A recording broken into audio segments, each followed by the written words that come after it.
So on page number 39, law of supply. Let us read the introduction first. The law of supply is also a fundamental principle of economic theory, like law of demand.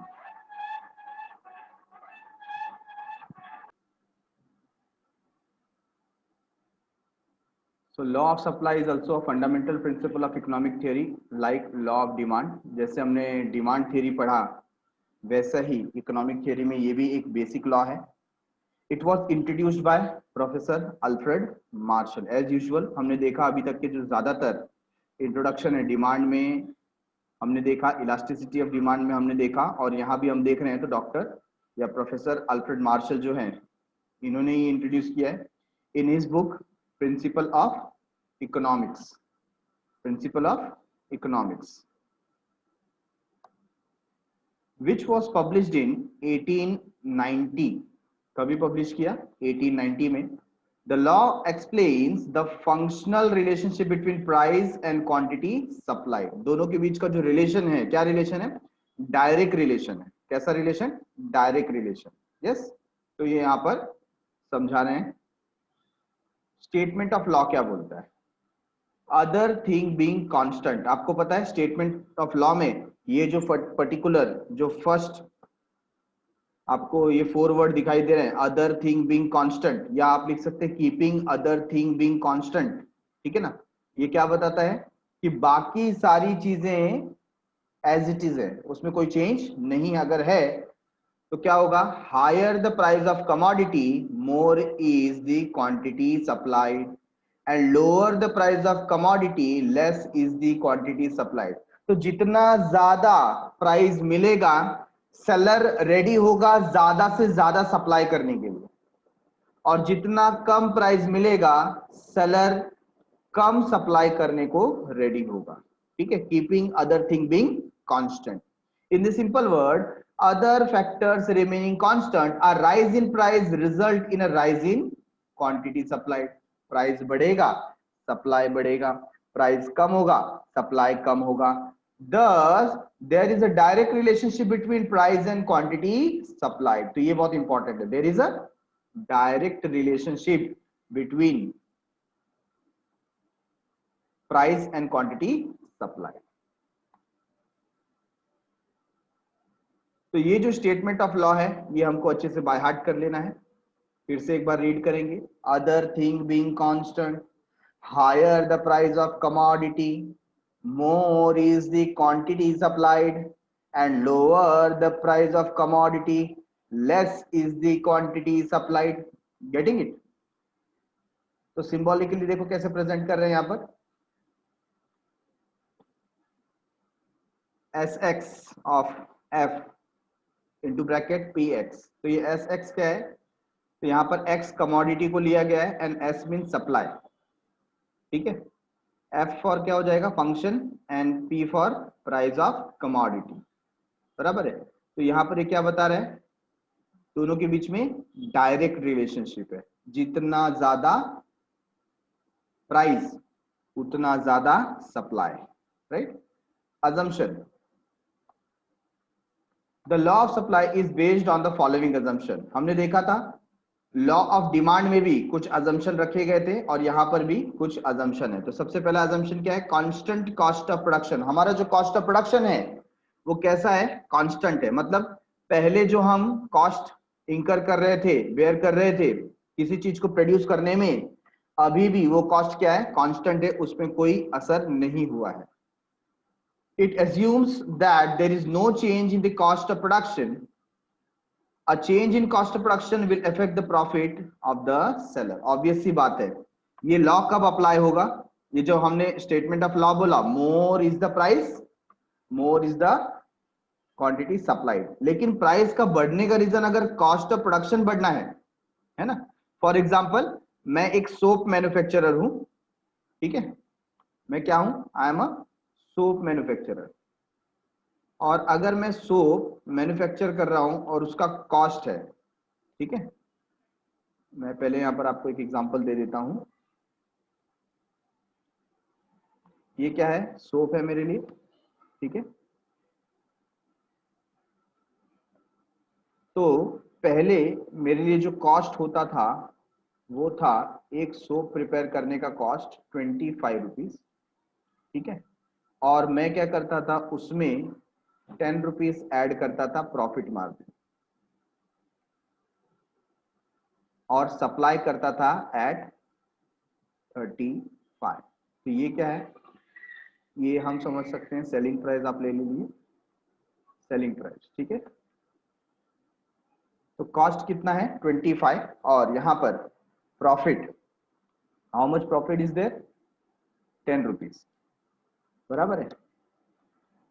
अब क्या हुआ, cost of production जो है increase हो गया from 25 rupees, cost have increased, cost क्या हुआ increase हो गया, कितना हो गया कॉस्ट अभी 30 रुपीज हो गया, बराबर है। अब कॉस्ट 30 रुपीज हो गया और हम सोच रहे हैं चलो प्रॉफिट उतना ही रखते हैं 10 रुपीज का, तो हमारा यहाँ पर सेलिंग प्राइस कितना हो गया 40 रुपीज। तो दिखने के लिए तो प्राइस बढ़ा है, ये प्राइस बढ़ने की वजह से क्या मैं अपना सप्लाई बढ़ा दूंगा, आंसर इज नो। ये रियल इंक्रीज इन प्राइस नहीं है, ये तो प्राइस बढ़ा किसकी वजह से बढ़ा है, ये कॉस्ट के इंक्रीज होने की वजह से हुआ है, सामने वाला हमें ज्यादा देने के लिए रेडी नहीं है, गेटिंग इट। तो यहां पर ये जो प्राइस हमें बढ़ता हुआ दिख रहा है ये इसके डिफरेंस की वजह से दिख रहा है, किसकी वजह से कि 25 से कॉस्ट हो गया अभी 30 रुपीज का, बराबर है। तो यहां पर यही बता रहे हैं कि ये क्या होना चाहिए, कांस्टेंट होना चाहिए, अगर ये कांस्टेंट है तो ये लॉ काम करेगा, अदरवाइज लॉ ऑफ सप्लाई काम नहीं करेगा। So cost of production shall remain same और कांस्टेंट, उसमें कोई चेंज होना नहीं चाहिए, तो जाकर के क्या होगा ये पर्टिकुलर लॉ अप्लाई होगा। Number 2, constant technique of production. अगर हमारा टेक्नोलॉजी चेंज हो गया, क्या हो गया, if there is an increase और decrease in production due to change in technology, हमारे टेक्नोलॉजी के चेंज होने की वजह से अगर प्रोडक्शन में इंक्रीज या डिक्रीज हुआ तो ये लॉ अप्लाई नहीं होगा। मतलब जब हम ये मार्केट स्टडी कर रहे हैं रिगार्डिंग सप्लाई, तो हमारा जो टेक्नोलॉजी है वो भी क्या होना चाहिए, कांस्टेंट होना चाहिए, सेम होना चाहिए, अदरवाइज क्या होगा। अभी देखो मैं आपको एग्जांपल देता हूं, जैसे आपने देखा होगा कि पहले आज से 20 से 25 साल पहले जो एडवर्टीजमेंट होता था, बिलबोर्ड वगैरह लगाए जाते थे, वो पेंट किए जाते थे, क्या किए जाते थे, पेंट किए जाते थे, ज्यादा से ज्यादा पेपर के पोस्टर्स चिटकाए जाते थे, गेटिंग इट।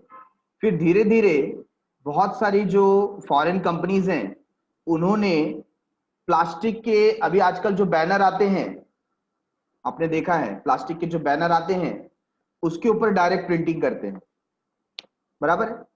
तो इनिशियली जब ये मशीन आई थी तो ये बहुत कॉस्टली होता था, आपको अगर एक पोस्टर 6x5 फीट का प्रिंट कराना होता था तो उसका कॉस्ट लगभग 5 to 6,000 रुपीज तक जाता था, बट आज की तारीख में उसका कॉस्ट बहुत ही मिनिमाइज हो गया है। तो ये किसकी वजह से हुआ, टेक्नोलॉजी चेंज की वजह से हुआ, और टेक्नोलॉजी चेंज हो गई तो प्राइस कम हो गए तो भी सप्लाई बढ़ रहा है, क्या लॉ अप्लाई हो रहा है, आंसर इज नो। क्यों, due to change in technology. तो टेक्नोलॉजी के चेंज होने की वजह से day by day number of product क्या हो रहे हैं, इंक्रीज हो रहे हैं, तो लॉ हमारा अप्लाई होता नहीं है। तो यहां पर अगर इस पर्टिकुलर लॉ पर हम स्टडी कर रहे हैं रिगार्डिंग सप्लाई, तो हमारा जो टेक्नोलॉजी है उस समय क्या होना चाहिए, कांस्टेंट होना चाहिए, there should not be any change. It is also assumed that technique of production does not change. Improved technique of production में lead to an increase in production, this in turn may lead to an increase in supply at the same price। Come price में same price में हम ज्यादा supply करेंगे अगर technology की वजह से प्रोडक्शन बढ़ गया। तो देखो पहले हैंडलूम्स चलता था, है ना, हाथ करके चलते थे, हाथ से साड़ियां कपड़े बनाए जाते थे। तो आज की तारीख में भी जहां पर जैसे खादी ग्राम उद्योग है या ऐसी जगह है जहां पर हाथ से कपड़े बनाए जाते हैं, आप वो कपड़े परचेस कीजिए, आपको बहुत महंगे मिलेंगे, बहुत almost 10 times more you have to pay, 10 गुना ज्यादा पे करना पड़ेगा। जो साड़ी आपको 2000 रुपीज में मिलती है वही साड़ी अगर हाथ से बनी होगी तो उसका कॉस्ट 15 से 20,000 रुपीज तक जाएगा। Getting it? तो प्राइस कम क्यों हो रहा है? Due to technology. और कम प्राइस पे भी फिर क्या किया जा रहा है? ज्यादा सप्लाई किया जा रहा है, just because of change in technology. Okay, तो हम यहां पर एज्यूम करते हैं कि लॉ अगर आपको अप्लाई करना है तो there should not be change in technology at that particular period.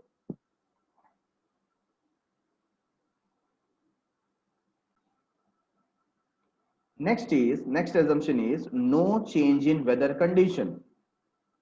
बराबर है, हम सप्लाई की बात यहां पर कर रहे हैं। Suppose we are ice cream seller. अभी आइसक्रीम सेलर, मैं यहां पर सपोज जो एक पर्टिकुलर आइसक्रीम है वो 40 रुपीज में सेल कर रहा हूँ, 40 रुपीज में मैं वन आइसक्रीम सेल करता हूं। तो लॉ ऑफ सप्लाई का मतलब यहां पर क्या हो जाएगा? अगर कोई मुझे ज्यादा पे करने के लिए रेडी है तो मैं उसे ज्यादा क्वांटिटीज क्या करूंगा? सेल करूंगा। बट अगर समर सीजन से सीजन चेंज होकर हम कहां पर आ गए? विंटर में आ गए, तो आपको लगता है वहां पर सप्लाई बढ़ेगा? नहीं, इवन आइसक्रीम सेलर क्या करेगा? कम प्राइस में ज्यादा सप्लाई करने के लिए रेडी हो जाएगा। क्यों? उसको मालूम है कि वेदर कंडीशन ऐसा नहीं है कि मेरा प्रोडक्ट बिके। विंटर आ गया है, आप देखो जितने भी एसी मैन्युफैक्चरर्स रहते हैं, एयर कंडीशन, है ना, आप विंटर के समय पर एसी परचेस करो, definitely there will be a 10 to 15% decrease in price. Price उनके डिक्रीज हो जाते हैं and they try to sell more, supply ज्यादा करने की कोशिश करते हैं कम प्राइस में भी। क्यों? उनको पता है कि विंटर सीजन में कौन एसी लगाता है कि नहीं? तो यहां पर हमने एज्यूम क्या किया? वेदर कंडीशन में चेंज होना नहीं चाहिए अगर इस लॉ को अप्लाई करना है तो। It is assume that there is no change in the weather condition, natural calamities like flood, earthquake etcetera में डिक्रीज इन सप्लाई। तो जो भी नेचुरल कैलामिटीज है उसकी वजह से सप्लाई क्या हो सकता है? डिक्रीज हो सकता है। No change in government policy, no change in government policy. It is also assumed that government policies like taxation policy, trade policy, etc. remain unchanged. क्यों? इसका भी इम्पैक्ट एक तो प्राइस लेवल के ऊपर पड़ता है ना, और दूसरा क्वांटिटी के ऊपर पड़ता है। तो जो ट्रेड पॉलिसी है, टैक्सेशन पॉलिसी है, ये सब भी क्या होना चाहिए? कांस्टेंट होना चाहिए। No change in transport cost. अभी ट्रांसपोर्टेशन का कॉस्ट अगर चेंज हुआ तो ऑब्वियसली प्राइस के ऊपर इफेक्ट पड़ेगा कि नहीं पड़ेगा? ठीक है ना? तो ट्रांसपोर्टेशन कॉस्ट क्या हो जाता है? बहुत इंपॉर्टेंट फैक्टर हो जाता है। सपोज मैं यहां पर जो मैन्युफैक्चर कर रहा हूं, आई एम मैन्युफैक्चरिंग कंप्यूटर्स। क्या मैन्युफैक्चर कर रहा हूं? या आई कैन टेक लैपटॉप। ठीक है, तो मैं लैपटॉप मैन्युफैक्चर करता हूं और वन लैपटॉप जो है वो मेरा 20,000 में मैन्युफैक्चरिंग होता है। ठीक है, और मैं जो ट्रांसपोर्ट करता हूँ, सपोज मुंबई टू चेन्नई मैं ये लैपटॉप को सेंड करता हूँ, और जो चेन्नई मेरे लैपटॉप का पूरा जो क्वांटिटी है, लगभग 1,000 लैपटॉप्स मैं क्या करता हूँ at a time Chennai send करता हूँ। ठीक है, और चेन्नई सेंड करने का कॉस्ट कितना आ जाता है? 50,000 रुपीज। बराबर है? तो यहां पर आप लैपटॉप देखोगे, कितने लैपटॉप थे? 1,000 लैपटॉप है। ठीक है ना? तो 1,000 लैपटॉप, और हर एक लैपटॉप कितने का है? 20,000 का है। कितने का है? 20,000 का है। तो टोटल कितना हो गया?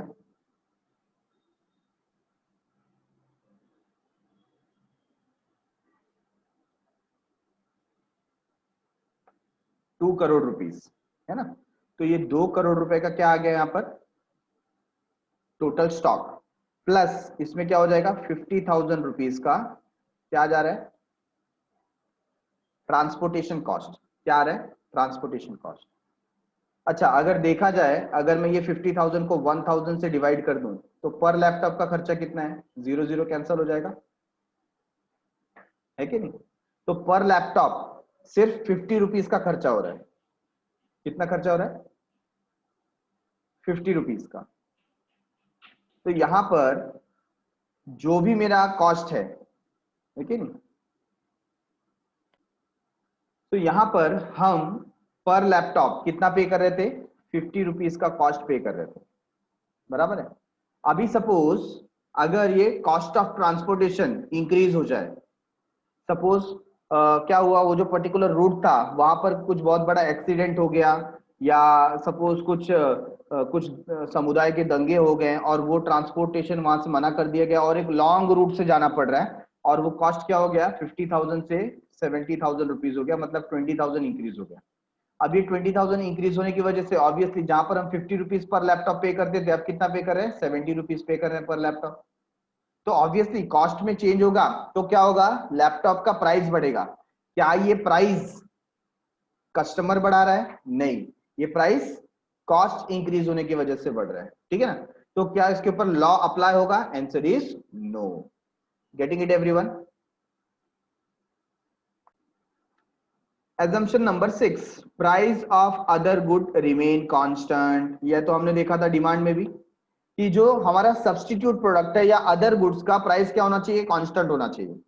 अगर उसके सब्स्टिट्यूट के प्राइस में चेंज हुआ तो डेफिनेटली हमारा सप्लाई भी क्या होगा, चेंज होगा। Price of other goods are assumed to remain constant.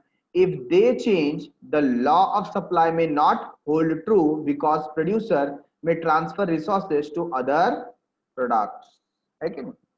क्योंकि अगर ऐसा हुआ तो क्या बोला है, प्रोड्यूसर में transfer resources to other product, उसके पास जो रिसोर्सेस है वो दूसरे प्रोडक्ट में लगा देगा फिर, जहां ज्यादा प्राइस फेच हो रहा है कि नहीं?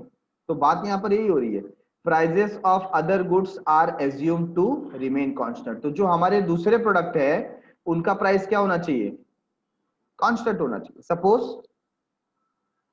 मैं 5 प्रोडक्ट सेल कर रहा हूं, product A, product B, product C, product D, ठीक है, A, B, C, D and E, ये 5 प्रोडक्ट मेरे पास है। अब जो मार्केट प्राइस है इसका है 50 रुपीज, 60 रुपीज, 70 रुपीज, 80 रुपीज और ये 90 रुपीज का, बराबर है। अब अगर क्या बताया, दूसरे प्रोडक्ट का प्राइस कांस्टेंट होना चाहिए। अगर सपोज चेंज हो गया मार्केट में ना, मुझे ये जो प्रोडक्ट ई है, पब्लिक इसका 100 रुपीज देने के लिए तैयार है, पब्लिक इसका 100 रुपीज देने के लिए तैयार है, तो मैं क्या करूंगा, मैं ए ज्यादा सेल करूंगा क्या, नहीं, मैं क्या करूंगा, मेरा जो पैसा ए बनाने में लगता था ना, मैं ए को बनाना बंद कर दूंगा, मैं ई को ज्यादा बनाऊंगा। क्यों, उसमें मेरे को ज्यादा पैसा मिल रहा है कि नहीं? मैं ए का प्रोडक्ट प्रोड्यूस करना ही बंद कर दूंगा, बहुत ही कम प्रोड्यूस करूंगा, उसका प्रोडक्शन कम कर दूंगा, जहां मुझे ज्यादा बेनिफिट मिल रहा है, जिसका यहां पर प्राइस मुझे ज्यादा फेच हो रहा है, तो वहां पर मैं जाऊंगा। तो यहां पर यही बात किया गया, क्या बात किया गया, प्रोड्यूसर में transfer resources to other product. तो मैं अपना जो रिसोर्सेस है ए में लगाने की जगह ई में लगाऊंगा, ताकि उसका प्रोडक्शन बढ़े, वो ज्यादा सेल हो, ज्यादा प्रॉफिट आए। assumption number 7, no future expectations. इसको हम बोलते हैं स्पेक्यूलेशन। क्या बोलते हैं, speculation, future expectation. The law also assumes that the seller do not expect future change in price of the product. Law of supply is explained with the help. ठीक है, आगे तो हमें एक्सप्लेन किया गया है, बट ये जो पॉइंट है, no future expectation, what does it mean? इसका मतलब है कि अगर मुझे मेरे प्रोडक्ट का लगता है कि आफ्टर 15 डेज और 1 मंथ इसका प्राइस बढ़ने वाला है, तो क्या मैं इसे सेल करूंगा? Answer is no. For example, I want to sell my house, मेरा मुझे घर बेचना है, current price is 50 lakh rupees, but मुझे लगता है कि अभी क्या हो रहा है, मार्केट और बढ़ेगा, और आफ्टर ए ईयर ये 50 लाख के बदले मुझको 60 लाख रुपीज मिलेगा। क्यों? क्योंकि यहाँ पर एयरपोर्ट का प्लान आ रहा है या मेट्रो स्टेशन का प्लान आ रहा है, मुझे ऐसा लग रहा है। तो क्या मैं आज की तारीख में मेरा जो हाउस है उसको सेल करूंगा? Answer is no, I will wait, though I am getting a better price, but I will wait for more price to come, to price to rise. Getting it? तो यहां पर प्राइस बढ़ने के बाद भी सप्लायर सेल नहीं करेगा, क्योंकि लगता है उसको और बढ़ने वाला है। तो ये क्या यहां पर लॉ ऑफ सप्लाई अप्लाई होगा? Answer is no. ठीक है, तो फ्यूचर एक्सपेक्टेशन कुछ होना नहीं चाहिए। तो total how many number of points we have checked here? Total 7 points. ठीक है, point number 1, constant cost of production. Constant cost of production. Number two, technique of production should remain same. No change in weather condition. No change in government policy. No change in transportation cost. Price of other goods remain constant. और last में no future expectation. Future में कोई expectation ऐसा नहीं होना चाहिए. Okay तो ये टेबल देखो बहुत ही सिंपल कर दिया. जो डिमांड टेबल आप रिवर्स लेते थे यहाँ पर आपको सेम लेकर के जाना है. पहले 10 रुपीज पे हम सप्लाई करते थे 100 kilogram. Now at 20 rupees we are supplying 200 kilogram. 30 पे 300, 40 पे 400, 50 पे 500. ये क्या बता दिया? एक सिंपल सा टेबल फॉर्मेट बना दिया और जिसको आप प्लॉट करेंगे तो आपको अपवर्ड मूविंग सप्लाई कर्व मिलेगा. क्या मिलेगा? Upward moving supply curve. तो आपको इसको इसी ढंग से एक्सप्लेन करना है. This table explains the direct relationship between price and quantity of commodity supplied. ठीक है, कैसा relationship? Direct relationship. When price rises from 10 to 20, 30, 40, 50, the supply also rises from 100 to 200, 300, 400 and 500 units respectively. है ना? तो जैसे जैसे प्राइस बढ़ रहा है वैसे वैसे सप्लाई की क्वांटिटी भी इंक्रीज हो रही है. So here we get our supply curve at this point, upward moving. When price rise, supply also rise, and when price falls, supply also falls. Thus there is a direct relationship between price and quantity supplied, which is shown in the following figure. ठीक है, तो दोनों के बीच में कैसा relation है? Direct relation है. ये पहले हमने इंडिविजुअल सप्लाई कर्व में ये पर्टिकुलर कर्व देखा था, तो सिमिलर वे में आपको प्रिपेयर करना है और इसको एक्सप्लेन कर देना है. X axis represented quantity supplied and Y axis represents the price of the commodity.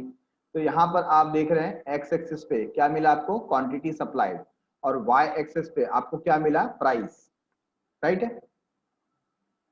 Supply curve ऐसे slopes upward from left to right. तो ये कैसा जा रहा है? अपवर्ड जा रहा है. कैसा जा रहा है? Upward from left to right. It indicates a direct relationship between price and quantity supplied. दोनों के बीच में डायरेक्ट रिलेशनशिप है. अच्छा, अपवाद क्या है? अपवाद मतलब एक्सेप्शन. ऐसे कौन से कारण हैं जहां पर ये लॉ अप्लाई नहीं होता? ऐसे कौन से पॉइंट है? तो कौन से पॉइंट है? पहला कौन सा है? Supply of labour. Supply of labour. ठीक है. अब सप्लाई ऑफ लेबर कैसे? देखो होता क्या है, लेट मी एक्सप्लेन यू. यहां पर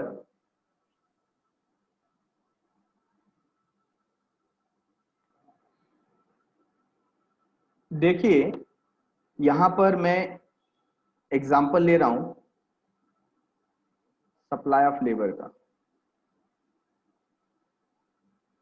सप्लाई ऑफ लेबर.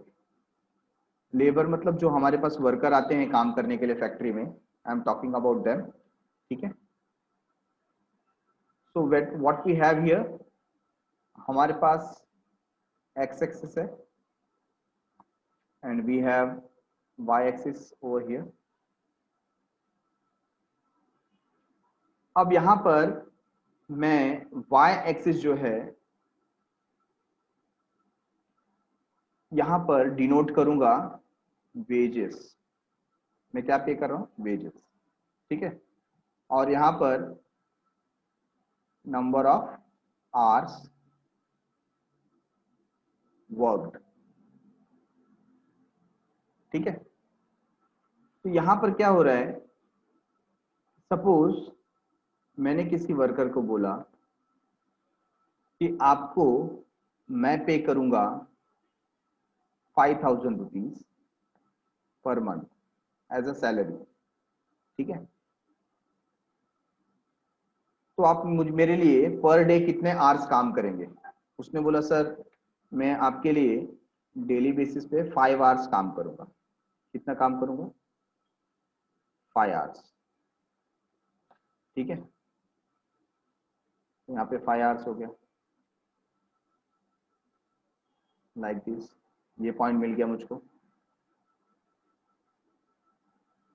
इसके बाद मैंने बोला चलो आपका सैलरी हम बढ़ा देते हैं आफ्टर 2 मंथ। मैंने उसका सैलरी अब 8,000 कर दिया, तो वो भी खुश हो गया और हार्ड एफर्ट पुट करने लगा। वो 6 आवर्स काम करने लगा कि सर ने मेरा सैलरी बढ़ाया, मेरे को थोड़ा और दिल लगा के काम करना चाहिए, ठीक है। तो इन दैट केस वो 6 आवर्स काम करने लगा। नाउ उसका एफिशिएंसी क्या हो रहा है, इंक्रीज हो रहा है। तो बहुत अच्छा एफर्ट डाल रहा है, बहुत मेहनत कर रहा है। मैंने और 2 महीने के बाद बोला एक काम करो, आप बहुत अच्छा काम करते हो, आपका सैलरी आज से 10,000। वो और खुश हो गया। उसने बोला सर बहुत बहुत अच्छे, मैं आपके लिए अभी 7 आवर्स काम करने के लिए बोलूँगा, है ना। तो यहाँ पर पॉइंट मैच हो रहा है।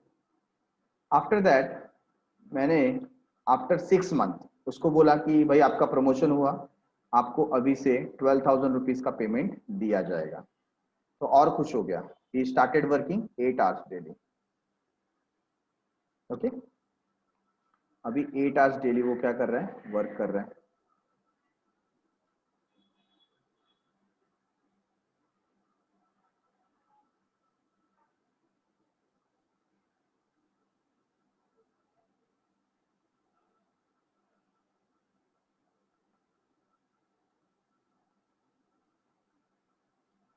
अब मैंने उसका सैलरी और 2 महीने के बाद बढ़ा करके कितना कर दिया, 15,000।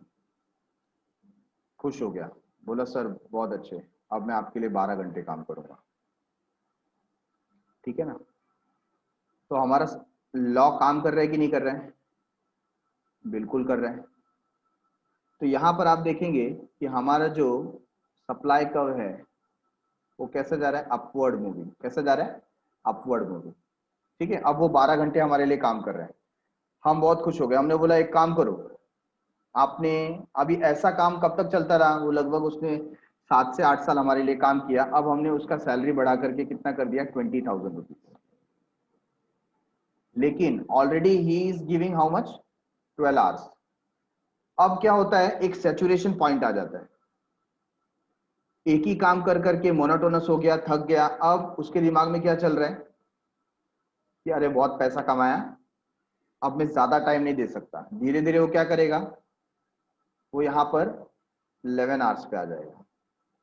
भले आपने सैलरी बढ़ाया, लेकिन वो काम कैसा करेगा, 11 आवर्स। तो आप यहाँ पर 20,000 देने के लिए रेडी हैं, बट उसने काम रिड्यूस कर दिया। अब उसका पोस्ट बढ़ रहा है, तो वर्किंग आवर डालने से अच्छा वो मेंटल वर्क करेगा, वो लोगों से काम करा के लेगा, लेकिन खुद क्या करेगा, नंबर ऑफ आवर्स को कम करेगा, ठीक है। तो हमारा कर्व जो ऊपर जा रहा था, अब उसने यू टर्न ले लिया। क्या ले लिया, यू टर्न। समझ में आता है। अब वो बैकवर्ड बेंडिंग हो गया। कैसा हो गया, बैकवर्ड बेंडिंग। अब अगर हम फ्यूचर में इसको और इंक्रीज करें, ठीक है ना, फ्यूचर में इसको अगर हम और इंक्रीज करें,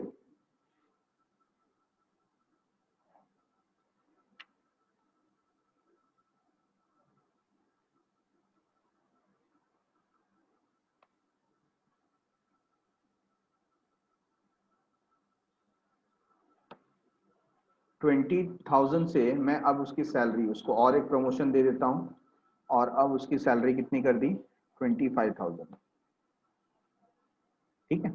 ऐसे केस में भी वो क्या करेगा, वो अपने नंबर ऑफ आवर्स कम कर देगा। मतलब उसको प्रमोशन तो मिल रहा है, बट वो हार्ड वर्क करने की जगह स्मार्ट वर्क करेगा, ठीक है। और यहां पर उसका आवर्स फिर से सपोज 8 आवर्स पे आ जाएगा।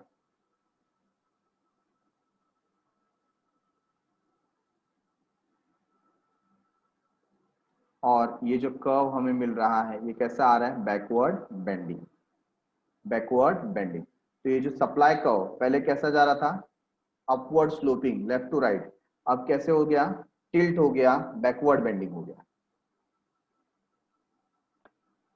तो आइए देखते हैं टेक्स्ट बुक में क्या एक्सप्लेनेशन है। Labour supply is the total number of hours that workers to work at a given wage rate. यहाँ पर वेज रेट की बात हो रही है, मतलब डेली बेसिस पे हम उनको कितना पे कर रहे हैं, तो उतना नंबर ऑफ आवर्स वो काम करते हैं, ठीक है।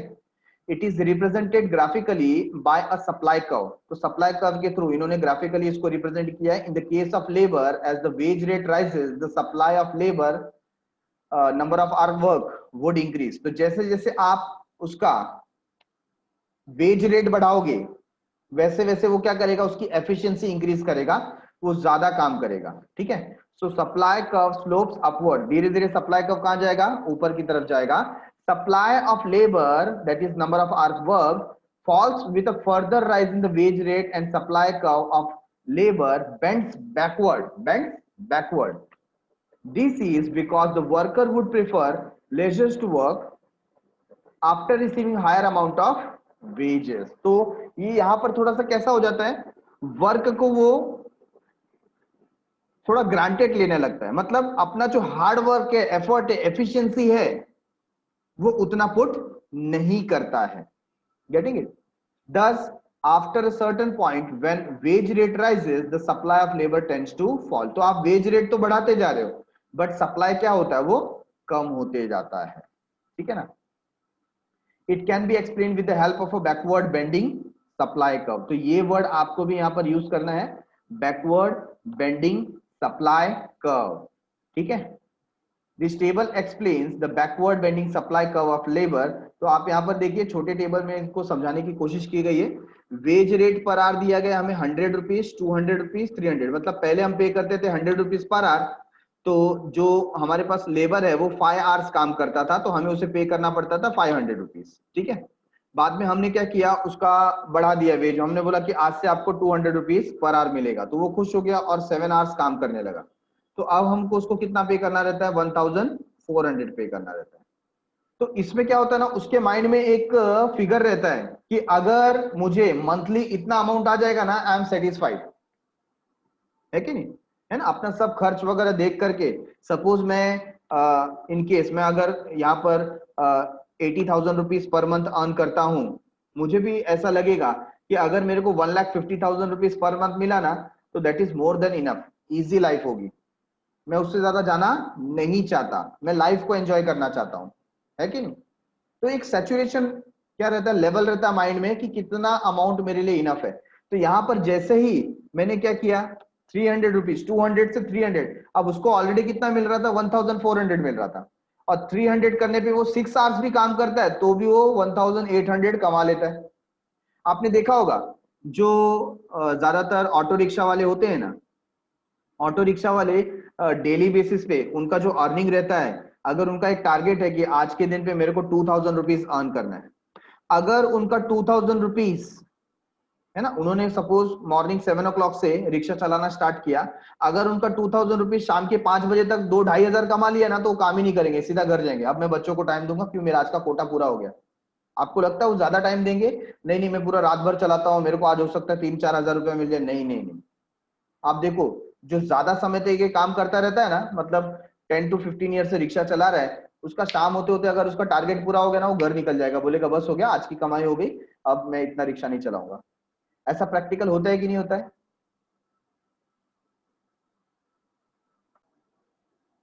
तो यहां पर जब हम इसका कर्व देख रहे हैं तो स्टार्टिंग में देखिए, supply of labour in number of hours x axis पे शो किया गया है, और यहाँ पर वाई एक्सिस पे क्या दिया गया है, वेज रेट पर आवर। ठीक है, तो पहले जहां पर 100 था, हम 5 आवर्स का वर्क कर रहे थे, 200 हुआ तो हमने वर्क इंक्रीज कर दिया 7 पे, तो ये पॉइंट हमें मिल गया, पॉइंट ए। और 300 हुआ तो हमने क्या कर दिया, वर्क वापस से 6 आवर्स का ही कर दिया। ठीक है, तो क्या होता है, बहुत टाइम तक एक ही मोनोटोनस काम करने की वजह से हम भी ऊब जाते हैं। दूसरी चीज, अगर हमारा जो रिक्वायरमेंट है वो कंप्लीट हो जाता है ना, तो हम ऑटोमेटिकली एफिशिएंसी को कम कर देते हैं। Getting it?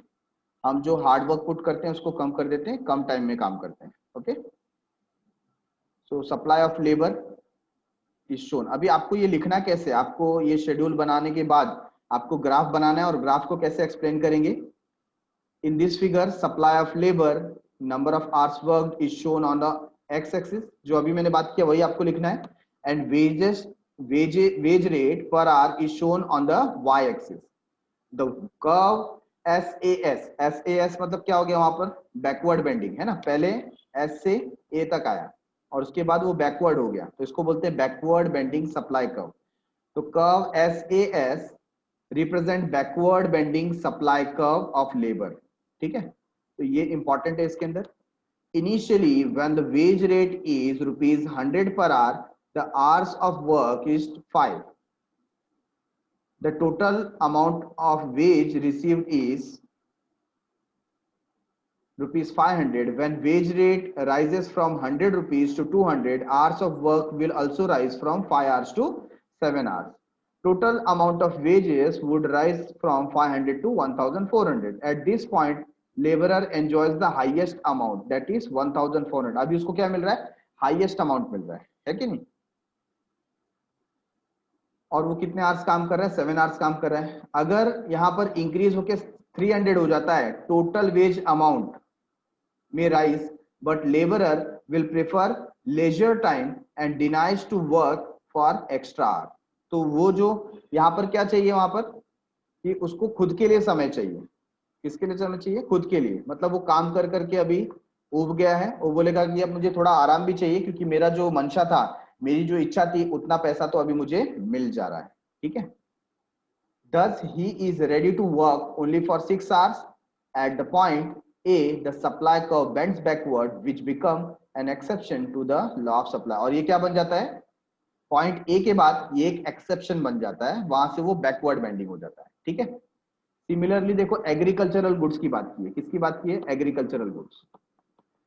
The law of supply does not apply to agricultural goods as they are produced in a specific season and their production depends upon the weather condition. तो पहले ही इसके ऊपर क्या लग गया है? ये assumption को ब्रेक करता है। हमारा assumption क्या था कि वेदर कंडीशन में चेंज होना नहीं चाहिए, बट जो एग्रीकल्चर है तो वेदर कंडीशन के ऊपर ही क्या करता है? डिपेंड करता है। इसके लिए इसके ऊपर लॉ ऑफ सप्लाई अप्लाई होता नहीं है। Due to unfavourable changes in the weather, if the agricultural production is low, their supply cannot be increased even at a higher price. तो कोई आपको ज्यादा पैसा देगा और क्लाइमेटिक कंडीशन ठीक नहीं है, वेदर कंडीशन ठीक नहीं है, तो भी आप ज्यादा प्रोड्यूस नहीं कर पाओगे। क्यों? वो एनवायरमेंट ही नहीं है। तो भले ज्यादा पैसा मिले लेकिन प्रोडक्शन बढ़ सकता नहीं है, तो सप्लाई नहीं बढ़ सकता। अर्जेंट नीड फॉर कैश, अगर आपको बहुत ही ज्यादा जरूरत है कि नहीं? अभी आज की तारीख में देखो बहुत सारे ऐसे लोग हैं जिनका कोरोना की वजह से, कोविड की वजह से बिजनेस ठप हो गया है, and now they are totally hand to mouth. उनके पास बिल्कुल पैसा नहीं है, तो उनका जो वैल्यूएबल थिंग्स है ना, वो कम पैसे में देने के लिए, इवन बहुत सारे ऐसे लोग हैं जो अपना क्या कर रहे हैं, हाउस को सेल कर रहे हैं कम प्राइस में, जिसका कॉस्ट 50 लाख है, उसमें 10% का डिडक्शन हो गया, अभी 45 लाख रुपीज में उनको सेल करना पड़ रहा है। तो आप यहाँ पर ज्यादा पैसे की इच्छा रख करके वेट नहीं कर सकते। If you are in urgent need of cash, जो भी पैसा मिल रहा है, कम मिल रहा है तो कम सही, आप क्या करोगे? सेल कर दोगे। If the seller is in urgent need for hard cash, he may sell his product at which may even be below the market price. Market price से कम मिल लेकिन उसको तुरंत चाहिए, तो क्या करेगा? वो तुरंत का तुरंत सेल कर देगा, ठीक है। यहाँ पर भी लॉ ऑफ सप्लाई अप्लाई नहीं हुआ। Perishable goods,